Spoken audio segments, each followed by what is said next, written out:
Well, good afternoon, everybody. Hello, and a very warm welcome to you all.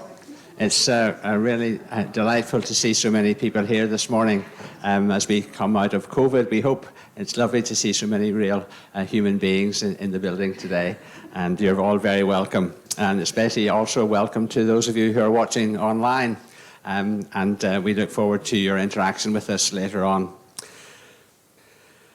So today, it's a special pleasure for me to welcome our speaker, the Reverend Dr. Joanna Collicutt. Dr. Collicutt began her career taking her first degree at the University of Oxford in experimental psychology, and she then worked for many years in the National Health Service as a clinical psychologist and a specialist neuropsychologist.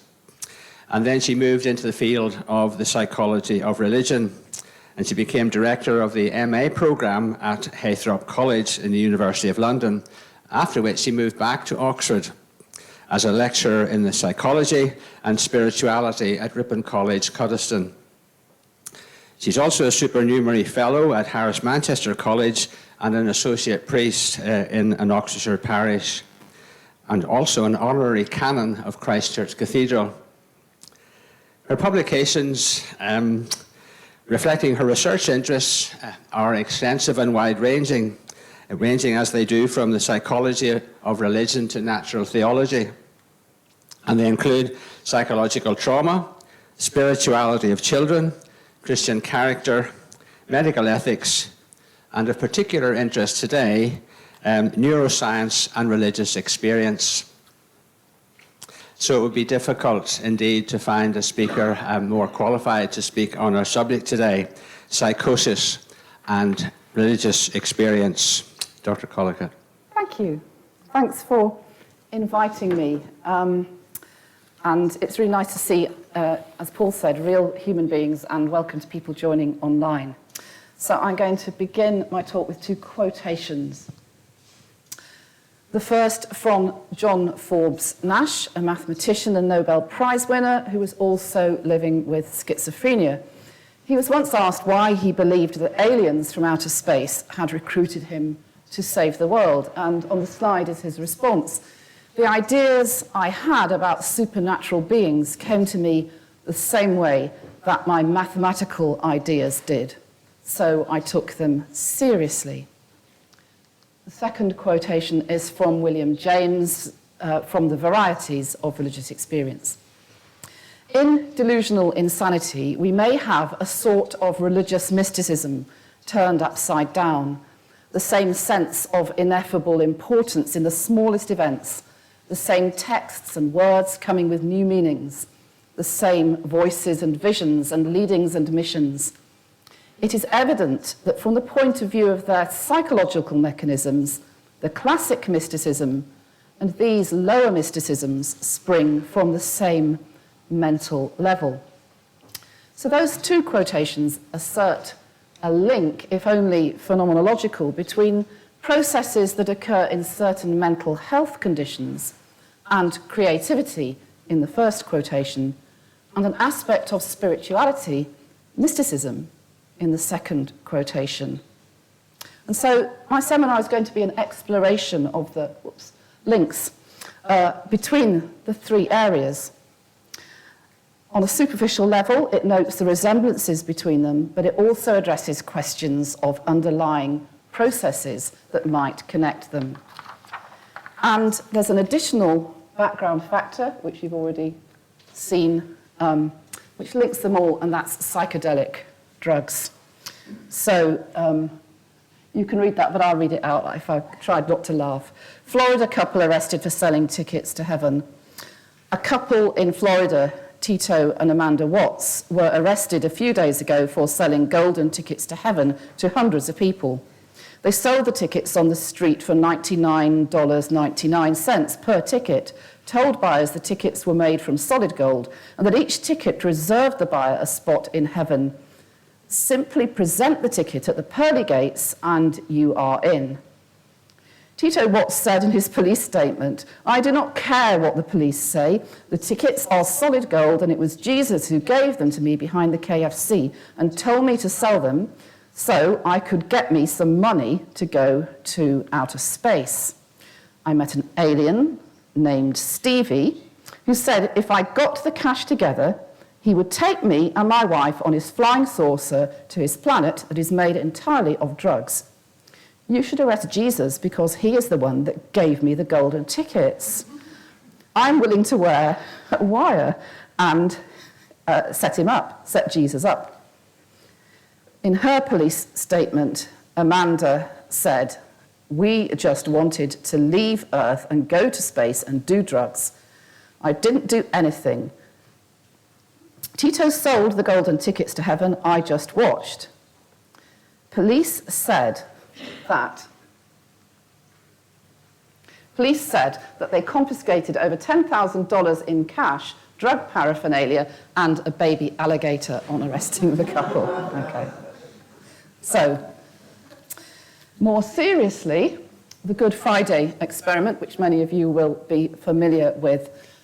This was Walter Pankey's experiment with ordinands in Boston, where he administered half of them an LSD-like substance, psilocybin, and half a control drug, and looked at their experience as they participated in the Good Friday liturgy, and found that their ability to experience connection with the divine was very much enhanced by this, and for the rest of their lives, those who had experienced this looked back on it as a peak spiritual experience in their life, despite the fact that they knew that it was to a large extent drug-induced, or the drugs played a part in it. And all of this should remind us of the embodied and ingrained nature of human spiritual experiences. The newspaper cutting seems to be an insane kind of mystical experience induced by drugs. The Good Friday experiment seems to be a deeply sane experience that was induced by psychoactive drugs.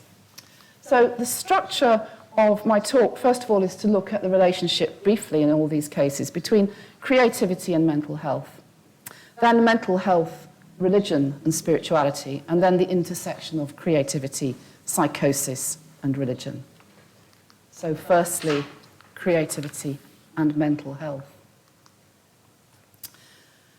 There are many famous people that we could all perhaps name who've been thought, retrospectively in most cases, to suffer from mental health conditions, and the picture up there is from a newspaper article describing the trouble that the Courtauld Gallery recently got into in their gift shop during the Van Gogh exhibition, selling souvenirs that actually were deeply insensitive to the issues around mental health. So I don't know if you know, but they were selling erasers in the shape of ears that somebody had cut off, and this soap is for tortured artists to have in the bath to make them feel better.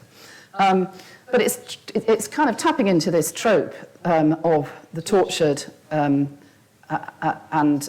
mad creative artist.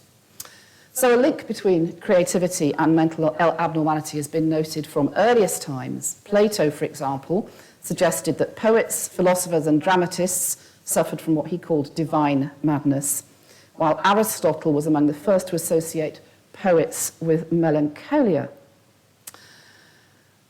Well, what do we mean by creativity, and how precisely does it relate to mental health? Lots of work on the psychology of creativity. This is one theory that looks at 4 dimensions of creativity. Firstly, the application of existing knowledge in new areas. Secondly, detecting analogies, the ability to detect analogies between one area and another. And then I'll talk in a little bit more detail about combination generation and abstraction discovery. Many people associate creativity with an imaginative capacity not too far removed from play. Its crucial aspect from a psychological point of view is that of combining ideas, so this is combination generation, to make something new, either combining 2 or more ideas for the first time, or combining them in previously unthought of ways. This may lead beyond simply a new combination and open the doors to new vistas and perspectives through a kind of quantum leap or even paradigm shift.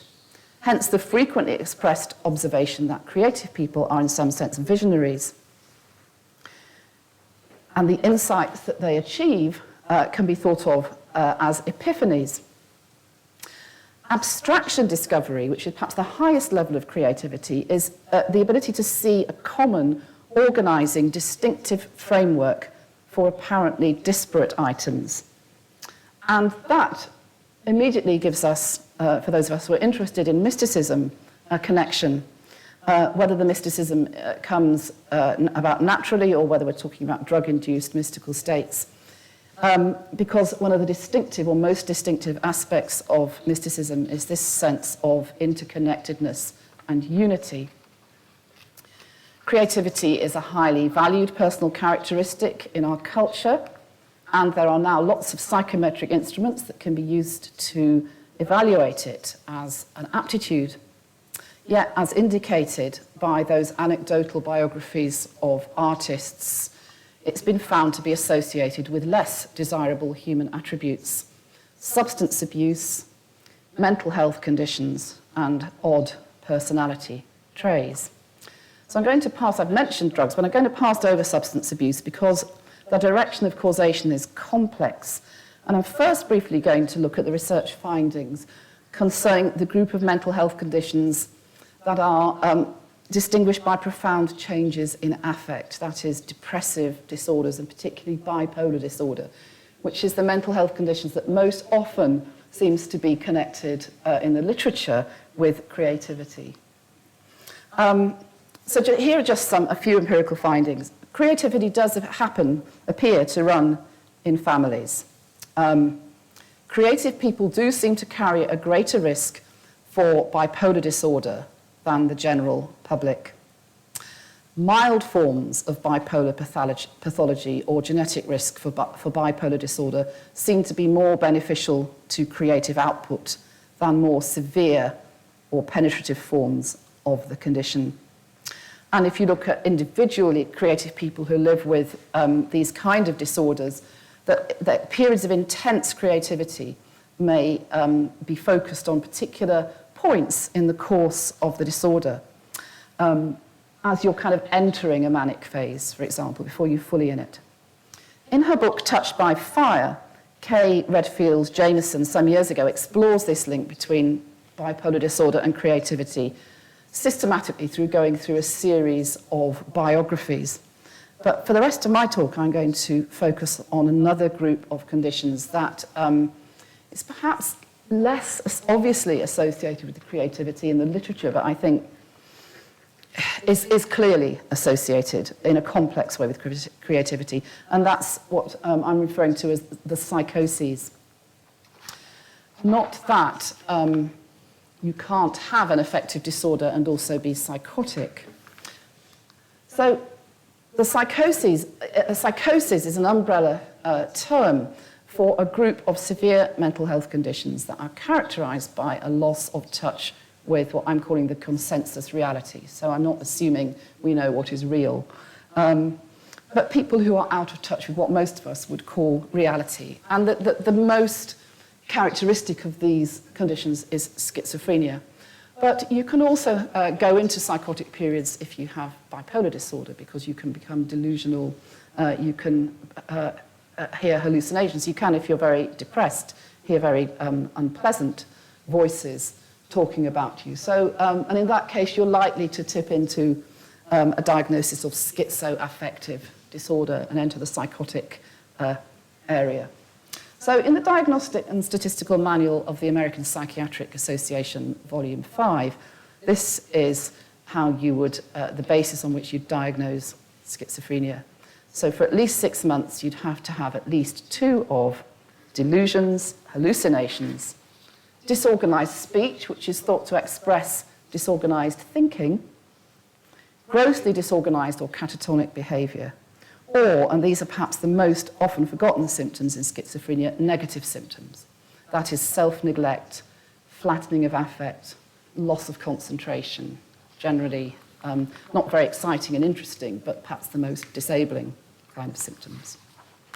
And to get a better feeling of the phenomenology of schizophrenia, the next slide has Kurt Schneider's first-rank symptoms on it.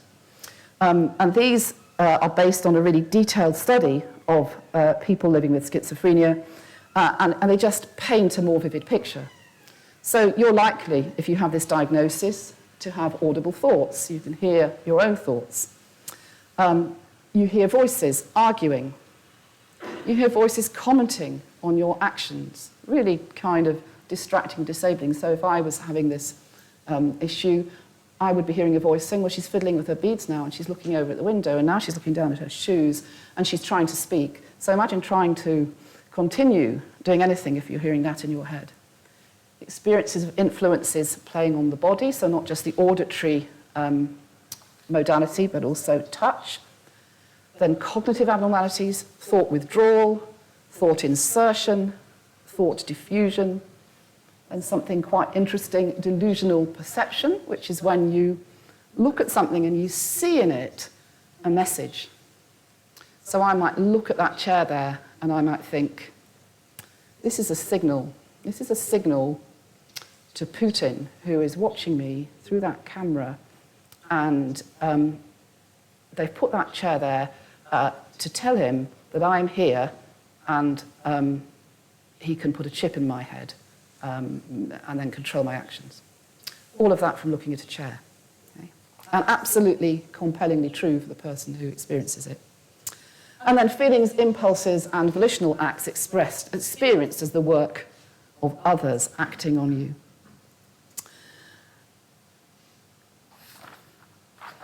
So originally, people thought that you either had schizophrenia or you didn't. That it's so markedly different from the psychological life of most normal people that it's a distinct state. But then they started to ask the question of whether, as William James's quote implies, there is actually a continuity between sanity and insanity that might show itself in proneness to psychosis-like experiences. And this does now seem to be pretty well established as the case. And many researchers talk in terms of the schizophrenia spectrum, a bit like people now talk about the autism spectrum. And so, in fact, in this DSM-5, schizophrenia is just one of a number of conditions that come along this spectrum. It's the most kind of clear one to describe the kind of things I'm talking about, but you can see that it's, from the slide, it's a kind of fuzzy area. And notice that the last point brings drugs in again. They play a very important part, psychoactive drugs, in these kind of experiences.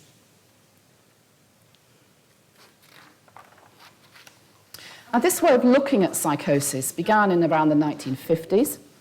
And one of the people who was really interested in it was Hans Eysenck, who some of you may remember, introduced one of the most widely used personality tests in this country, which had three dimensions, E, N, and P. E, extroversion, N, neuroticism, and then this third dimension, P, which stands for psychoticism. So he understood this to be a personality trait that applicable to the whole population, but that is kind of tells you where you are in relation to psychotic-like tendencies.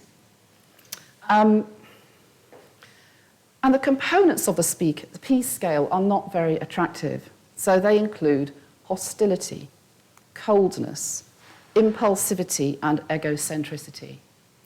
Nevertheless, the scale proved to be statistically associated with measures of creativity. Later research focused more on another concept, schizotypy, which is essentially an expanded version of P. And it's more complex and has multiple components. But as with P, people who score highly on schizotypy scales tend to be introverted, have difficulties in relationships, to be socially non-conformist, and in addition, their language tends to be metaphorical, elaborate, or over-inclusive. They are prone to ideas of reference, as I've noted on the slide. So ideas of reference are where you attribute exaggerated personal significance to random coincidences or mundane occurrences. So they're a milder version of the delusional perception I described earlier when I look at the chair and I think that shows Putin's going to put a chip in my head. Or magical thinking, where you attribute causal relationships to unconnected events. They're also more vulnerable to unusually vivid perceptual experiences. And as with P, measures of schizotypy correlate strongly with measures of creativity.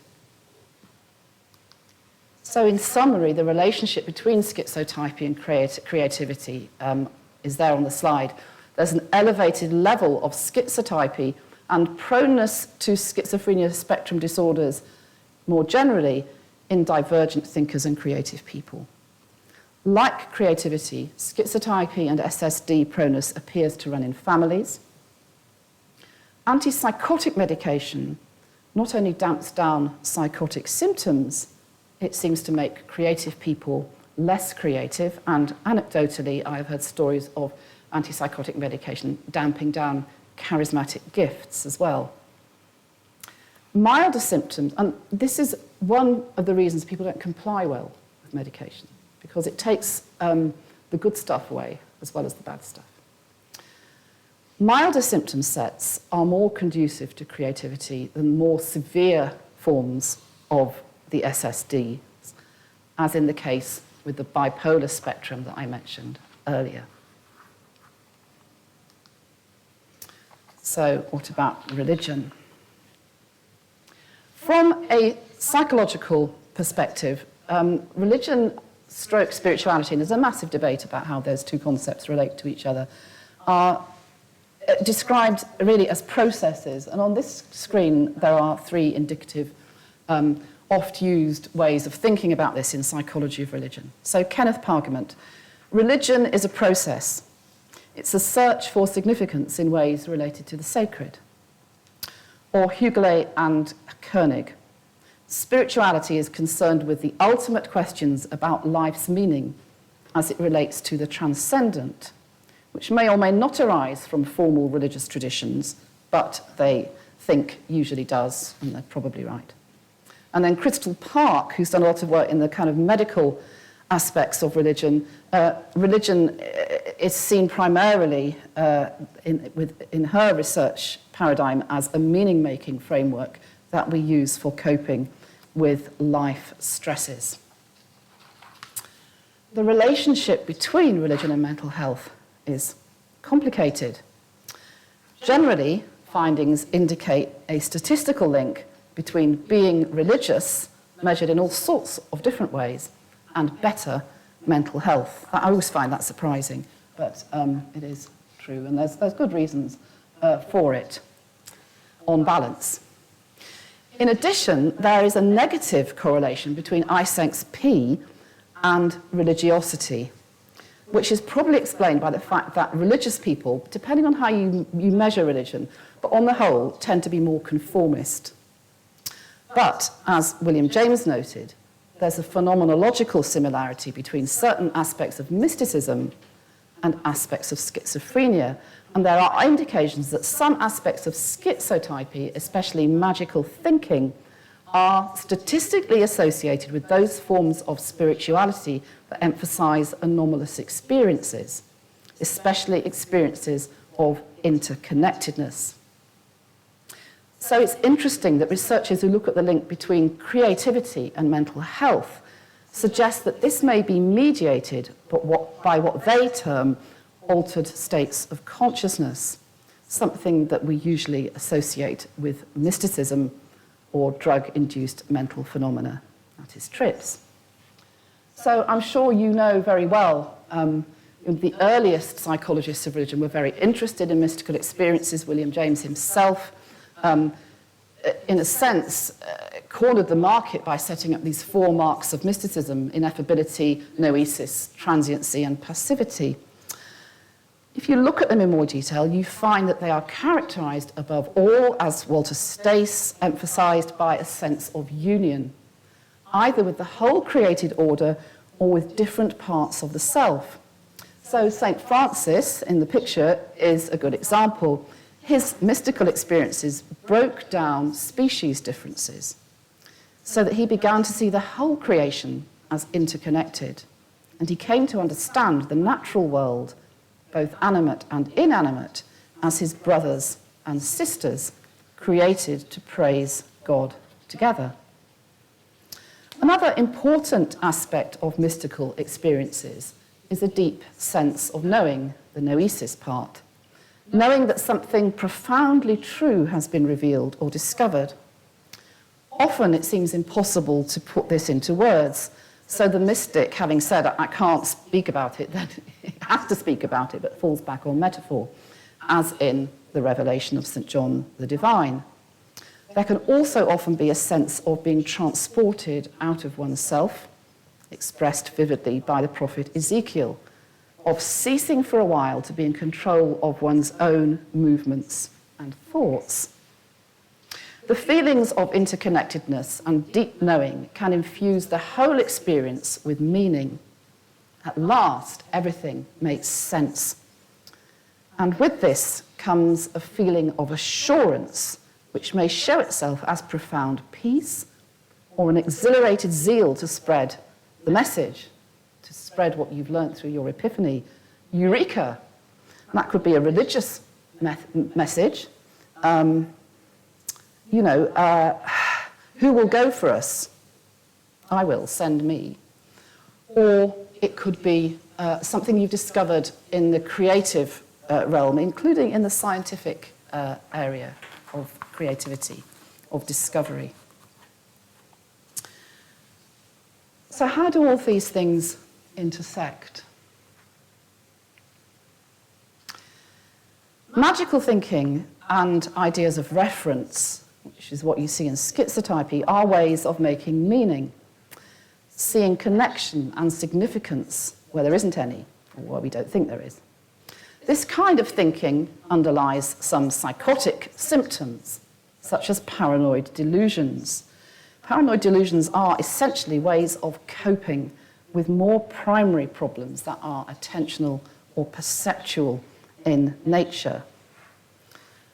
And this way of thinking, this highly meaning-laden way of thinking, is also true of religious thinking, the sort of thinking that believes in God incidences and looks for signs of the divine in the mundane world, that hopes and expects to hear the personal call of God to infuse our lives with meaning and purpose. So my own conversion story, which is a bit long, so I'm not going to tell it, had a very big coincidence at the heart of it. But I'm going to share a more recent and trivial and less intense one. So a few years ago, when I was at work in Cuddesdon, there was a colleague who was putting me under a lot of pressure to do something which I really did not want to do. And I was struggling with myself about this. And I was teaching an evening class to our ordinands, part-time ordinands one evening. I was coming home in the dark, in the car, and it was a bit misty. And as I approached a road junction, because Cuddesdon's out in the country, so it's not very well lit, I approached a road junction, I saw this sign.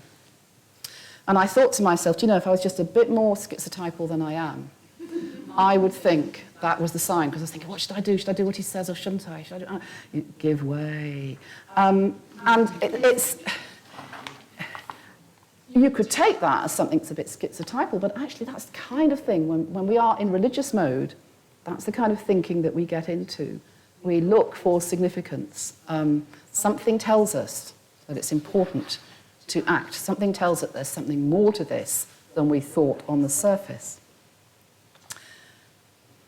So I'm going to say a little bit more before I end about the psychology of schizophrenia itself. And I'm going to try and keep it simple, which means I'll oversimplify it.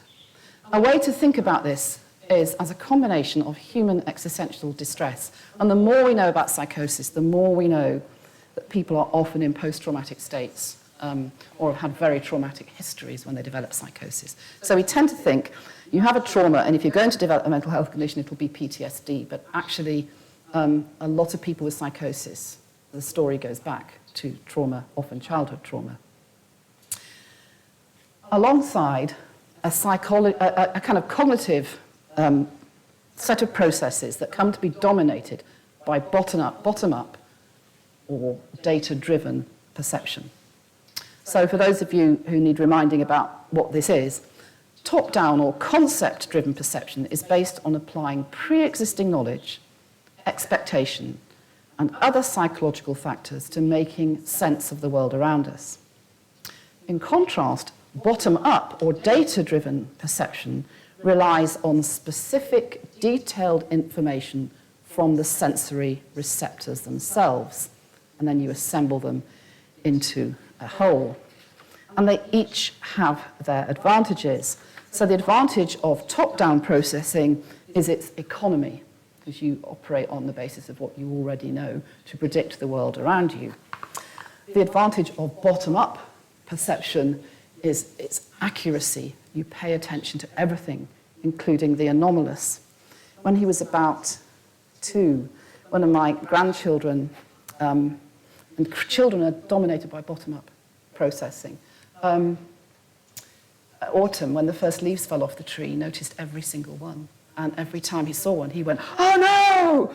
Because he didn't know that next year there'd be more. And it was a very, very long autumn for my daughter, I can tell you, whenever they went for a walk. So that's bottom-up perception. So the next slide is quite busy, I'm afraid. You don't need to engage with it all. But it's to give an indication that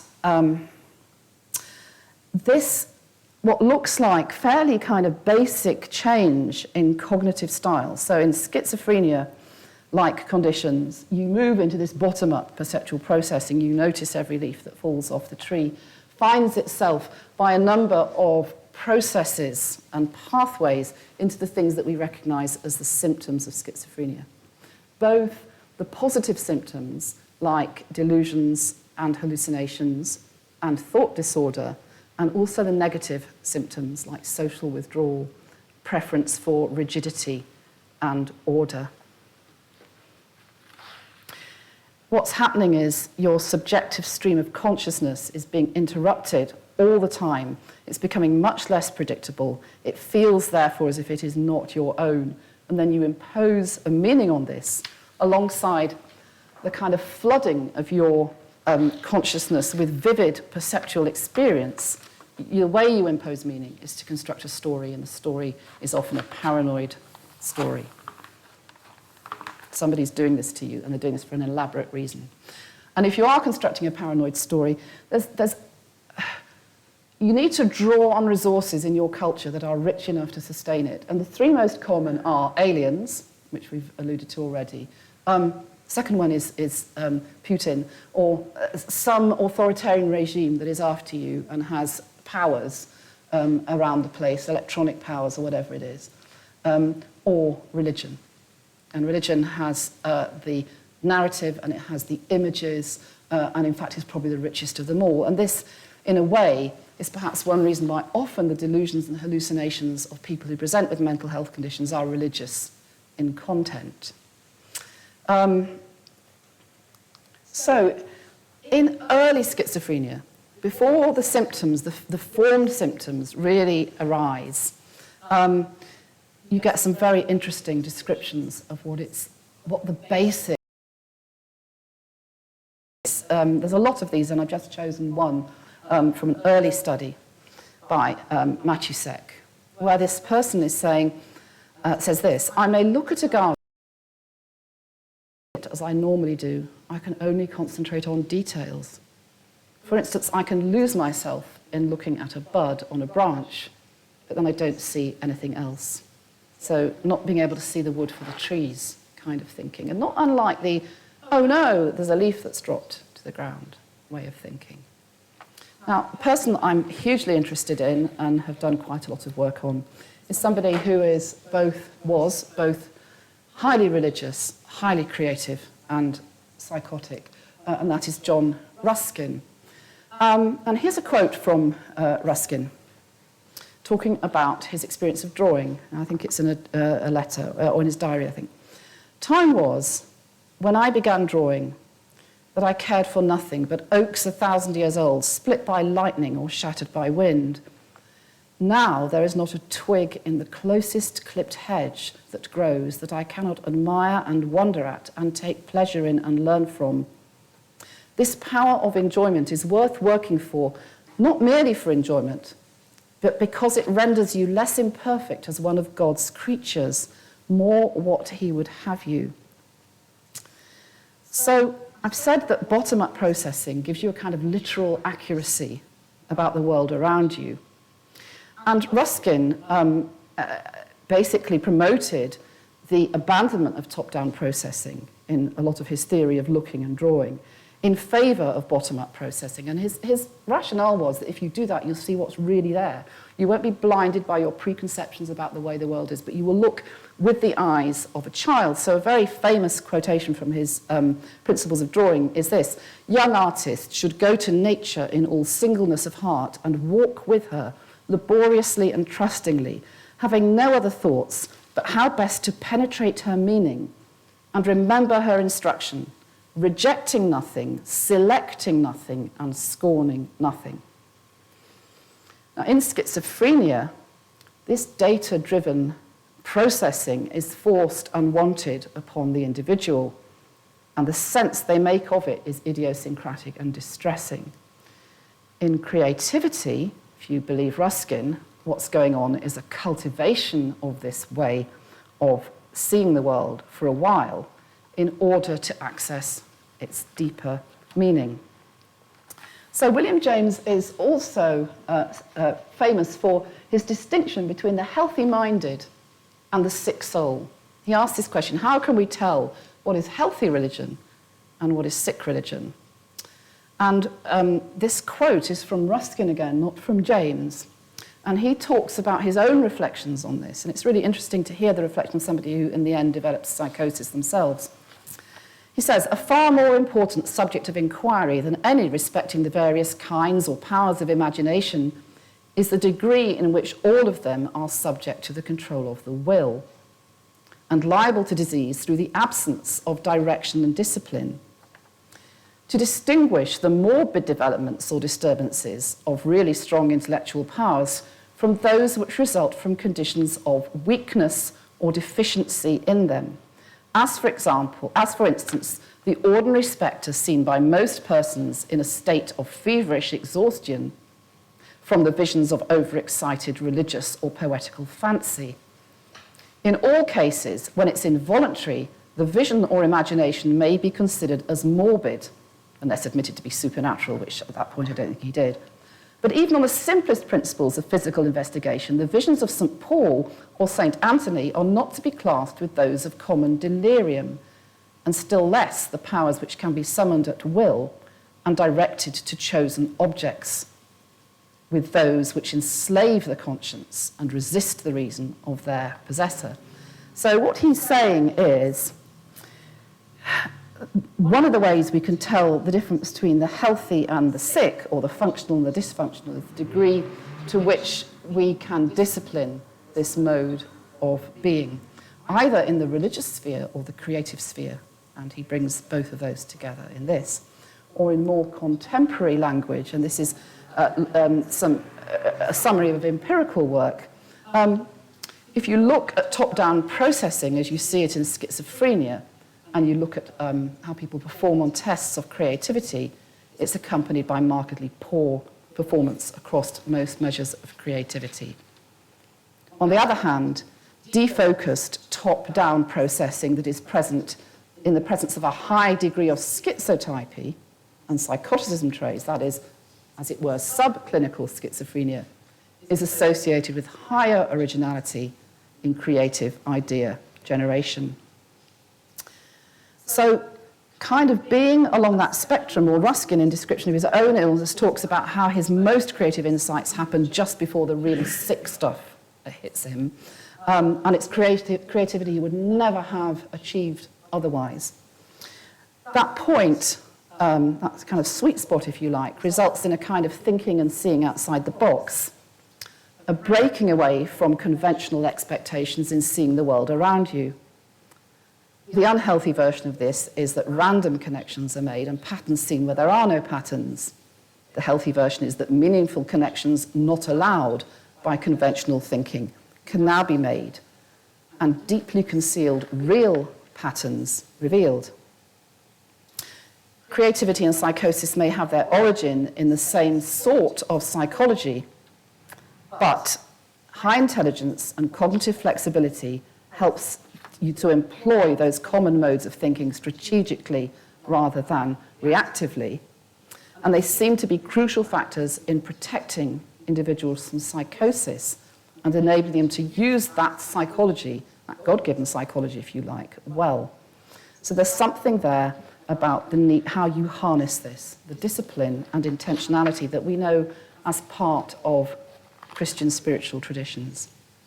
So I'm just going to finish with some much broader points, really, which is around how ambiguous this area is and how difficult it is to discern the difference between the healthy-minded and the sick soul. And the first point is it's important not to romanticize or trivialize the suffering of people who live with severe mental health conditions. But having said that, their potential for visionary and intensively creative insights needs to be acknowledged and respected. Discerning when those insights are healthy and authentic is not simple. It's often only evident in hindsight. These things are known by their fruits, not so much their content. This was above all the case for Jesus himself, who was considered mad by many of his contemporaries and who was, phenomenologically speaking, probably was mad. This tells us that this question of what's the healthy-minded versus sick soul phenomenon is a central question in the Christian life. It's not just a niche, peripheral area. And the way that religion can both provide fodder for destructive personal belief systems and provide liberation from them is the subject of increasing research, which needs to be disseminated and better known more widely. So I shall stop at that point to give us time for questions and comments.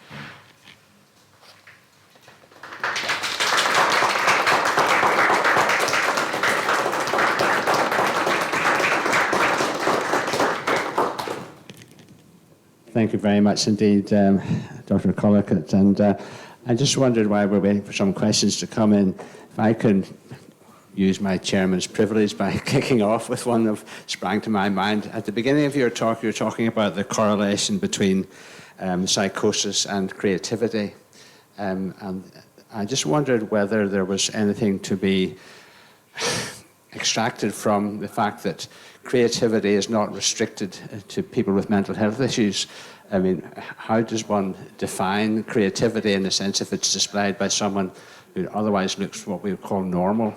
So is there how do you recognize that there is such a correlation with mental illness and creativity, if creativity is also associated with normality? So you do it with questionnaire studies, and it's not going to be a correlation of one.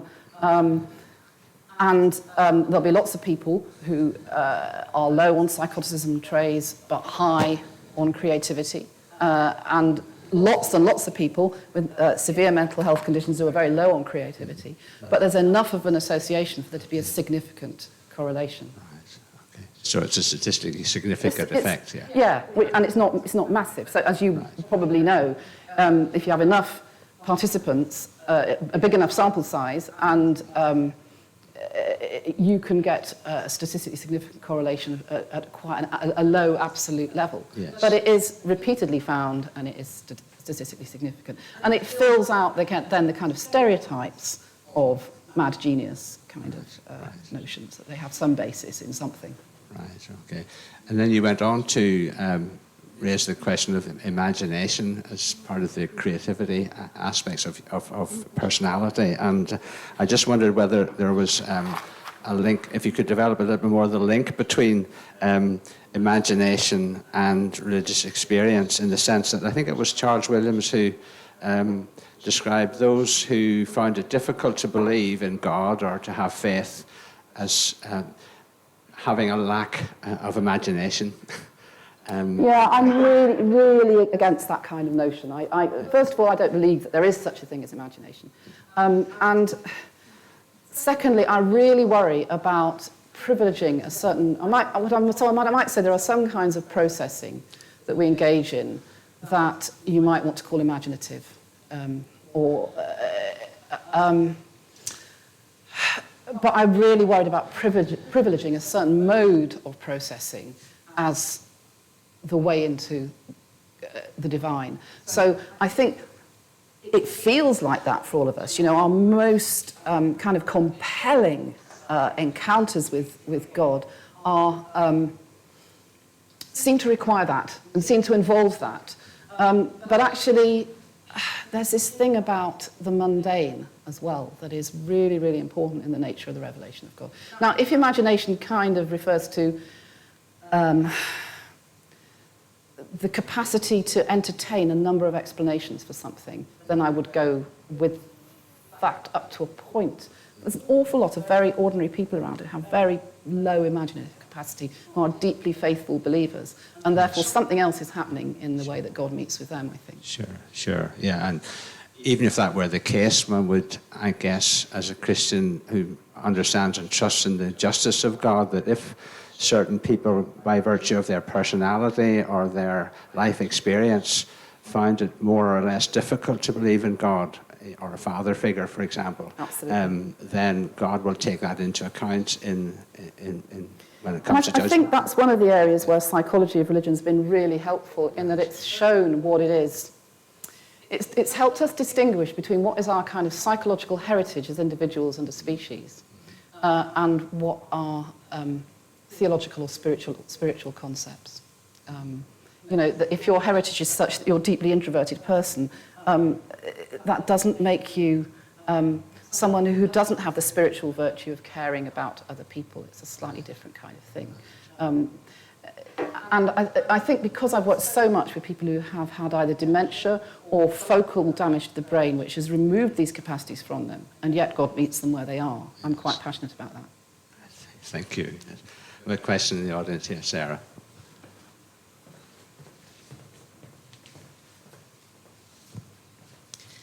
Perhaps following on from the previous question, I wonder if you could say a bit more about religious experiences that are apparently enhanced either by taking LSD or by it being tied in with sort of mania. How do we interpret that? I think, I mean, there's lots of kind of theories about why this is. The most popular one at the moment involves the idea of self-transcendence. That actually, whether your religious experience arises from things you can control, like a drug habit, or well, you can or not control, but you intentionally take the drug, or fasting, or being out in nature, or being in a sacred space, whatever it is that triggers it, allows you to transcend your normal ways of thinking, and particularly to transcend yourself, your sense of self. So this kind of unity that you get in what William James would call a mature religious person, actually then connects, the intensity of the experience connects with the rest of the way that you live your life. So that most of the great mystics in history have also been great reformers and great social activists. And I mentioned Isaiah in passing. You know, he has this amazing mystical experience, but he then moves to action. There's a sense of being interconnected with others. There's also a sense of having a much bigger perspective of something greater, and therefore being able, and this is a bit like the imagination, I suppose, so I'm going to backpedal a bit, and take that then back into the world and think, it shouldn't be like this, it could be different, it could be better. So in a sense, the gift we give to our children, actually, is to give them those imaginative resources. You know, life could be better than this. Remember how it was at home, and I'm immediately clicking into the prodigal son. I'm not really liking it with the pigs. Hang on, I have a memory and of when it was better. And that's sometimes what these mystical experiences seem to do. Instead of giving you a memory, they give you a vision of how it could be better. And both the drugs, you know, seem to act on the brain areas that would support that, to direct my answer to your question specifically. Okay, thank you. Another question from the audience here. Thank you, Joanna. That was truly excellent talk and giving us both a framework and a lot of the detail within it. I'd like to ask about your very last point. Ask if you can tell us a little bit about this increasing research on the difference in religion as destructive and religion as liberating. Okay, so I think two things there. One is the more obvious thing, which is the content of our religion.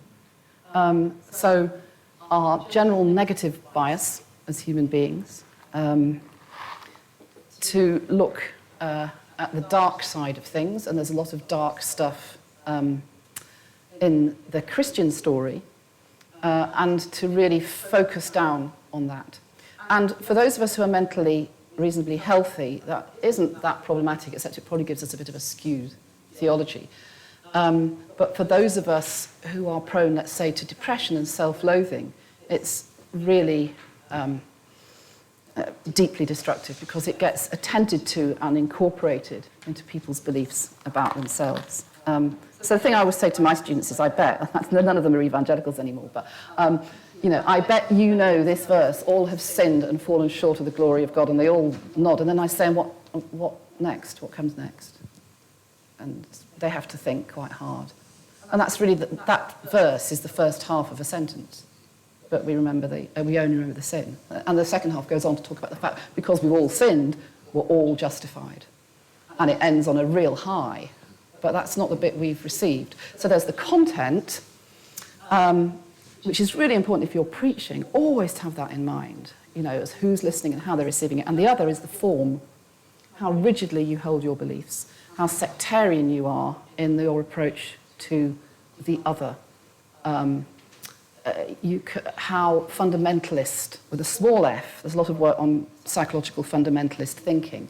And again, something I've been talking to students about only recently, is that you can have highly orthodox beliefs and hold them in a fundamentalist way. Or you could have highly orthodox beliefs and hold them in a way that the psychologist Van Batson describes as a questing way of holding beliefs, so an open-minded way.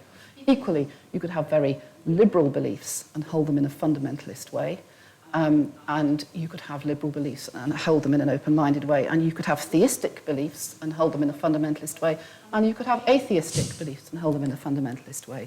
And it's because of that observation that when my husband and I wrote the book, The Dawkins Delusion, ? The subtitle we chose was Atheist Fundamentalism and the Denial of the Divine, because Dawkins would say, well, Christian fundamentalists deny the fact there is no God. So we just kind of turned it around a bit.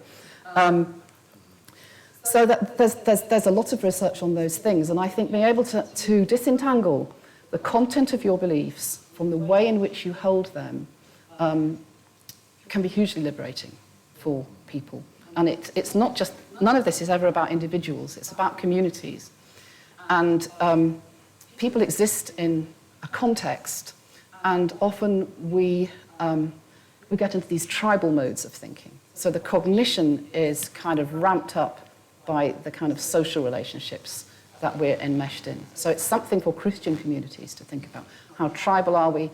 How normative are we in the demands we make of people to look happy all the time, which is almost the worst thing you can ask somebody with a mental health problem. It's the worst thing you can ask almost anybody, is to turn up to church and be happy on demand. It doesn't mean that you don't have deep spiritual joy, but you don't have to smile all the time. And so to disentangle those cultural trappings of religion, to look critically at the way we understand content and the way we understand form, just need to do lots more work on that, I think. Thank you very much, Joanna. I think you in your earlier remark there, you touched on something that resonated with myself in terms of when I was a young Christian, being almost consumed with guilt and every misdeed that I was taught to think about in terms of confessing. And I went through a very long period of worrying so much that I was so sin-ridden that I was totally unperfectible, as it were, beyond redemption, as it were, and that I couldn't forget the things that I'd done in the past, that I was forever pulling the legs off that spider or whatever the nasty thing I did as a child. And that what worried me was that that vision, that event was being seen somewhere out in space, that that event was traveling outward at the speed of light, and somewhere in some distant planet, someone was still watching me pulling the legs off that spider. And that consumed me with a real anxiety that was only assuaged by a lovely lady who became my wife, telling me if that was true, somewhere out in space, Christ was still dying for me. And that kind of leap of imagination those two things and was tremendous for me. Highly creative then. Yes, Yeah. highly creative. That's right. Yeah. So thank you again for a wonderfully insightful and helpful exposition of a very complex subject, and you've given us a lot to think about. Thank you very much indeed. Yeah.